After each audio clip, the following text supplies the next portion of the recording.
Dear viewers, if Prince Harry thought 2025 would be the year he silenced his critics, he couldn't have been more wrong. Channel 5's explosive documentary Prince Harry: My Terrible Year has landed like a thunderclap across the royal watching world, delivering blow after blow to the Duke's already fragile public image. In this unflinching televised takedown, some of Britain's most respected royal commentators didn't hold back. They tore into Harry's conduct, dismantled his so-called freedom projects, and even questioned whether he and Meghan have any star power left now that their royal titles mean little outside palace walls. Dear viewers, imagine this.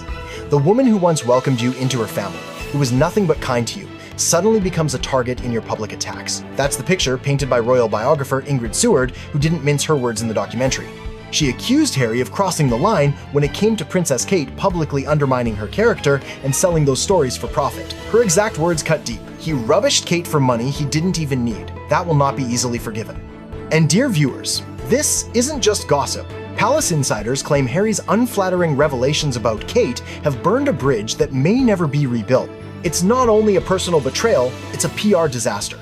Because in the eyes of many Brits, Kate is the future queen, and insulting her is insulting the monarchy itself. The Channel 5 program didn't shy away from pointing fingers at Meghan either.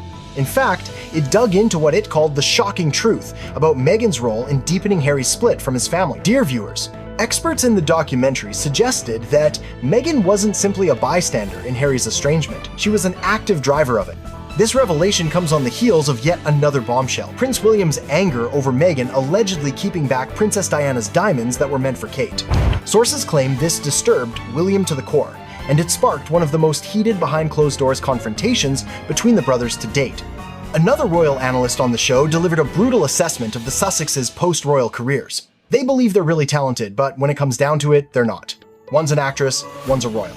That's it. Dear viewers, this was not said with malice. It was said with a cold, matter-of-fact tone. The harsh reality is that without the palace behind them, Harry and Meghan have struggled to prove themselves as enduring celebrities. Then came the humiliation of Harry's latest Netflix project, a polo documentary meant to showcase his beloved sport. Instead, it tanked. Viewership was dismal, critics were savage, and even supportive outlets couldn't defend it. The Guardian called it boring, Decider branded it tedious, and others described it as a dull indulgence that served no real purpose. Dear viewers, here's the sting in the tail. Industry insiders say Netflix only greenlit Harry's project because of the promise of more royal secrets, not because the world was dying to watch him play polo. When the series didn't deliver that, the audience switched off. And with it, part of Harry's 100 million Netflix dream began to crumble. If Harry's polo show was bad, Meghan's big swing at lifestyle television wasn't much better. With Love, Meghan barely scraped 383 on Netflix's global charts, with just 5.3 million viewers, a fraction of what she hoped for. Critics were merciless. The Guardian dismissed it as empty content. Variety sneered, calling it an ego trip not worth taking. The Economist said it was out of touch with the times. Dear viewers, when three respected outlets agree that your show is self-indulgent and irrelevant, that's not just bad reviews, that's a career warning shot. The Channel 5 documentary didn't stop at their failed media venture. It also explored Harry's absenteeism from major royal events, his strained relationship with his brother, and his plummeting popularity among the British public.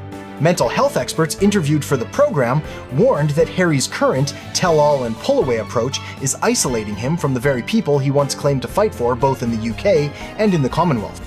Dear viewers, the truth is uncomfortable. The Sussexes brand has survived for 3 years, almost entirely on royal revelations, but that well is running dry. Without shocking palace confessions, what's left?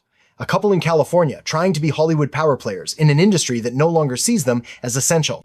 And so, dear viewers, the question must be asked: has Prince Harry's terrible year been the start of his permanent decline? Or is this just another low point in a long game?